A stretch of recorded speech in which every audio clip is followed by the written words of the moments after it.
Bonjour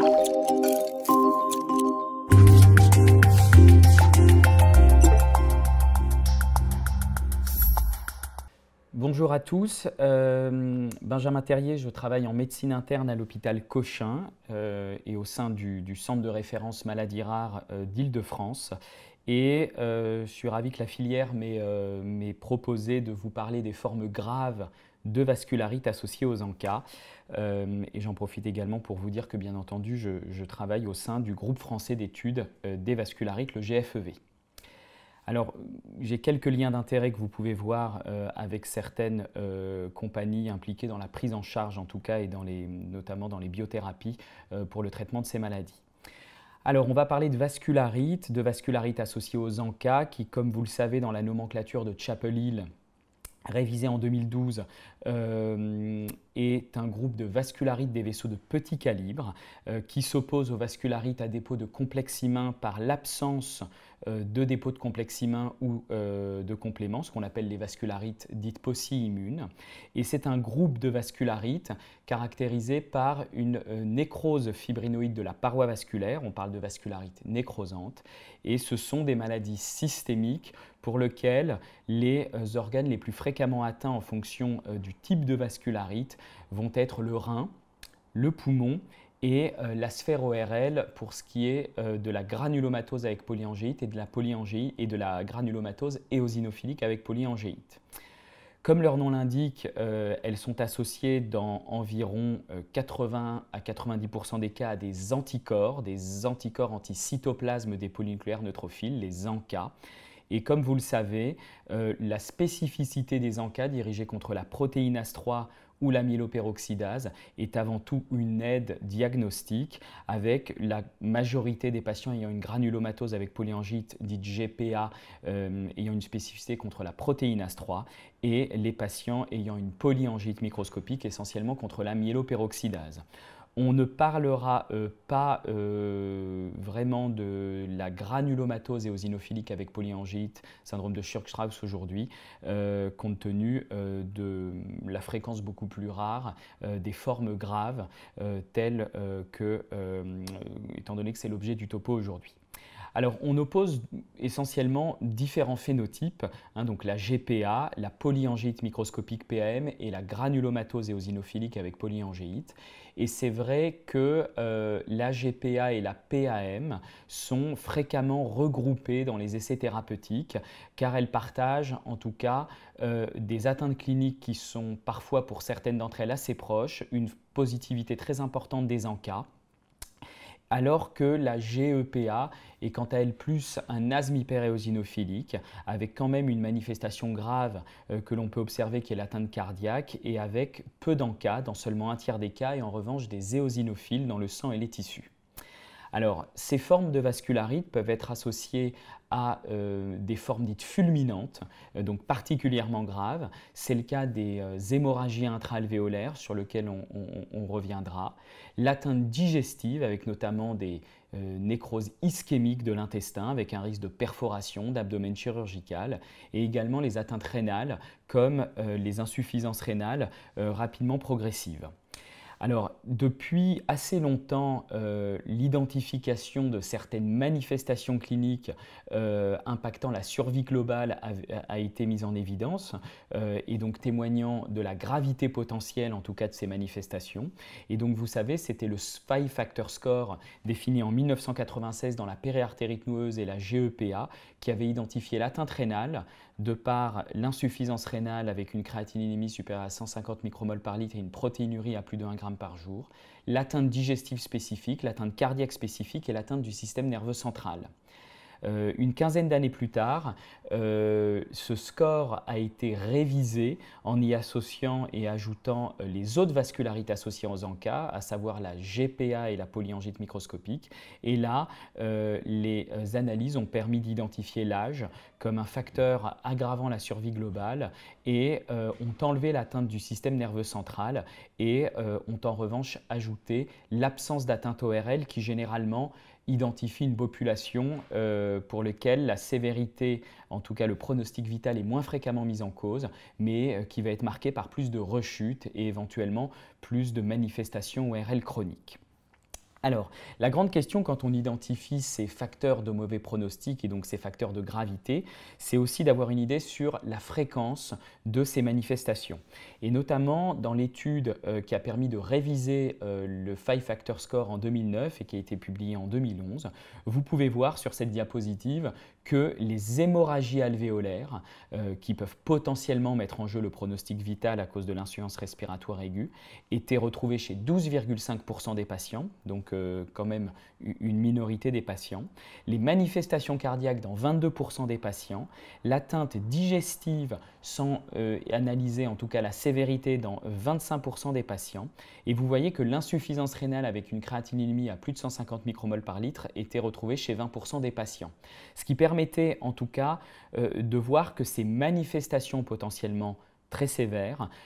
étaient retrouvées dans 10, 15 à 20% des patients, ce qui fait que de manière cumulée, c'est probablement environ un quart des malades qui ont des manifestations potentiellement graves.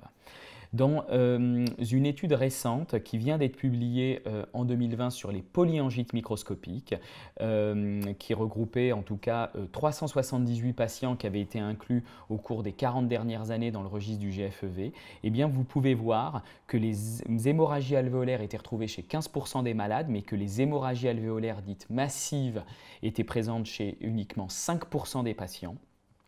Ensuite, en termes d'atteinte rénale, les formes ayant une insuffisance rénale à plus de 150 micromoles par litre étaient observées dans 45% des cas et les formes dialysées représentaient environ 10% des cas. Et enfin, les atteintes cardiaques représentaient 5% des malades quand elles étaient vraiment sévères et les atteintes digestives également 5% des patients.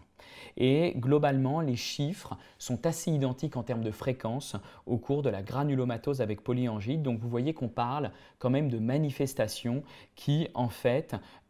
sont globalement quand même assez rares au sein de l'ensemble du spectre des vascularites associées aux ANCA. L'atteinte digestive est clairement aujourd'hui une atteinte qui est particulièrement sévère puisque avec la suppléance rénale, l'épuration extra-rénale, c'est vrai que les insuffisances rénales ont aujourd'hui un moyen d'être suppléées et l'atteinte ventilatoire, l'atteinte respiratoire par le biais de la ventilation mécanique peut également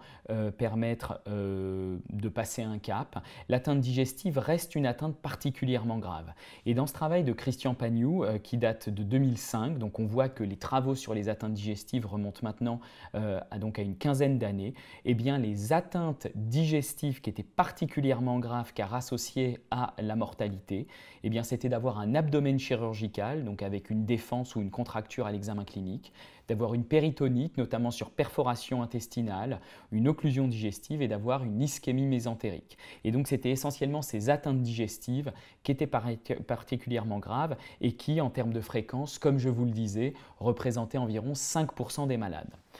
On a plus récemment repris de manière sur les patients, on va dire des 15 dernières années, les atteintes digestives pour essayer d'évaluer justement et d'identifier de manière plus précise quels étaient les patients particulièrement graves. Et comme vous pouvez le voir, en incluant des formes digestives de différents types de vascularites, on pouvait observer que les évolutions dites compliquées, c'est-à-dire qu'elles nécessitaient soit un transfert en réanimation, soit une chirurgie en urgence, soit elles étaient à l'origine d'une infection par une translocation bactérienne ou qu'elle conduisait au décès, eh bien ces formes dites compliquées représentaient 40% des cas.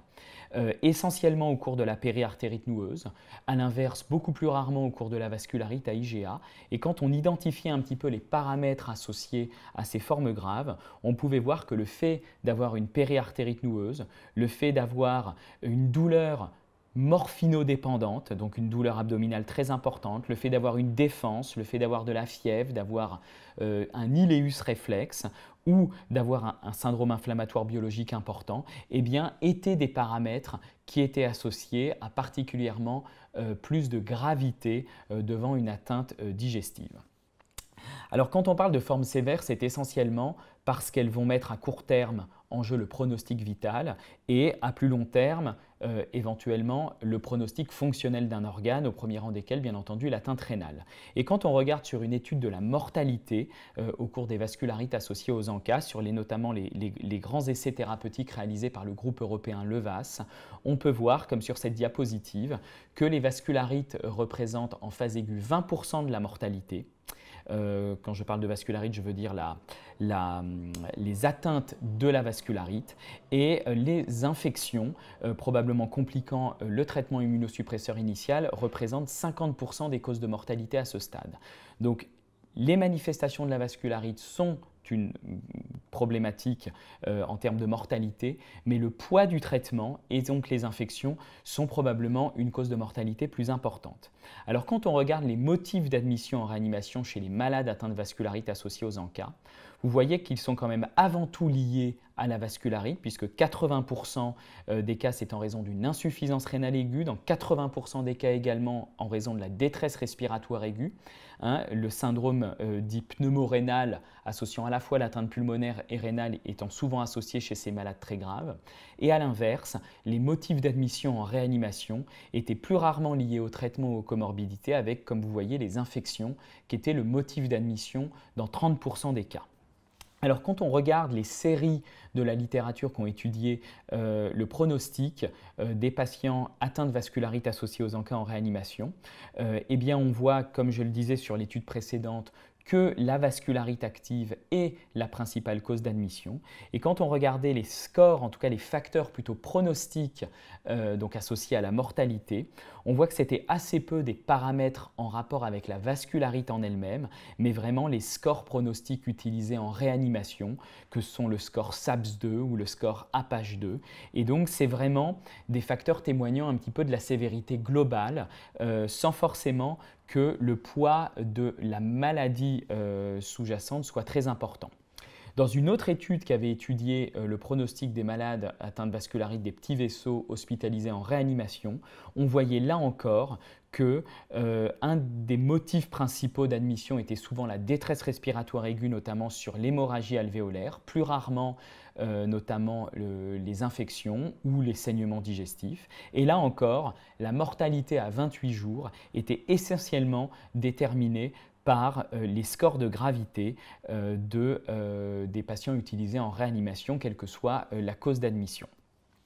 Alors beaucoup plus récemment, une étude de 2017 qui avait étudié le pronostic, là encore, des patients ayant une vascularite associée aux ANCA admis en réanimation. Et ce qui était très important de voir, c'est que la mortalité était bien entendu beaucoup plus importante sur la phase aiguë chez les malades admis en réanimation comparativement aux malades non admis en réanimation. Donc le recours à la réanimation de par les comorbidités, de par la sévérité de l'atteinte et les complications infectieuses possibles de la réanimation impactait beaucoup le pronostic. Et ce qui était assez intéressant dans cette étude, c'est qu'une fois sorti de réanimation et qu'on avait donc passé ce cap aigu, eh bien, le pronostic de la maladie était le même que pour les patients qui n'avaient pas été hospitalisés en réanimation. Et là encore, on observait un impact négatif des paramètres témoignant de la sévérité des malades de réanimation et qui n'étaient donc pas spécifiques des malades atteints de vascularite, à savoir le recours à la ventilation mécanique, le besoin en catécholamine et les scores de gravité comme le score SOFA ou le score SAPS-2. Alors, plus récemment encore, une étude qui s'est attachée à étudier un petit peu la présentation et le pronostic des malades ayant une hémorragie alvéolaire. Vous savez que l'hémorragie alvéolaire n'a jamais été un paramètre qui a été retenu dans les scores pronostiques des vascularites associées aux ANCA comme le FFS, ni dans le FFS 1996, ni dans le FFS 2009, la présence d'une hémorragie alvéolaire est un facteur de mauvais pronostic. D'une part, car souvent l'évolution sous traitement est rapidement favorable, et d'autre part, car les malades ayant une atteinte pulmonaire de type hémorragie alvéolaire ont souvent une atteinte rénale associée, et que les patients ayant le plus mauvais pronostic avec une hémorragie alvéolaire ont également quasiment toujours l'atteinte rénale qui emporte et qui a un poids plus important en termes de facteurs prédictifs négatifs sur la mortalité. Mais il est quand même important de pouvoir identifier, quand cela est possible, eh bien, les caractéristiques, les paramètres qui vont nous permettre d'identifier devant une hémorragie alvéolaire, notamment diagnostiquée au scanner, eh bien, ceux dont le pronostic va être plus mauvais. Notamment dans cette étude de la Mayo Clinic, vous pouviez voir que sur 73 patients avec une hémorragie alvéolaire satellite d'une vascularite associée aux ANCA, la moitié de ces patients avaient présenté une insuffisance respiratoire aiguë, justifiant d'un transfert en réanimation. Ce qui était très important, c'est que la clinique n'était pas très spécifique, hein. Comme vous pouvez le voir, c'était avant tout de la dyspnée, une toux, des hémoptysies, de la fièvre, une hypoxémie, d'où l'importance de rechercher cette hémorragie alvéolaire devant l'ensemble de ces signes, mais je pense que c'est quelque chose qui est souvent fait de manière régulière en pratique. Et quand vous pouviez voir eh bien, l'évolution de ces malades, eh bien, on pouvait voir que la mortalité était de 11%. Donc vous voyez, assez minoritaire malgré la gravité potentielle de ces malades. Et quand on étudiait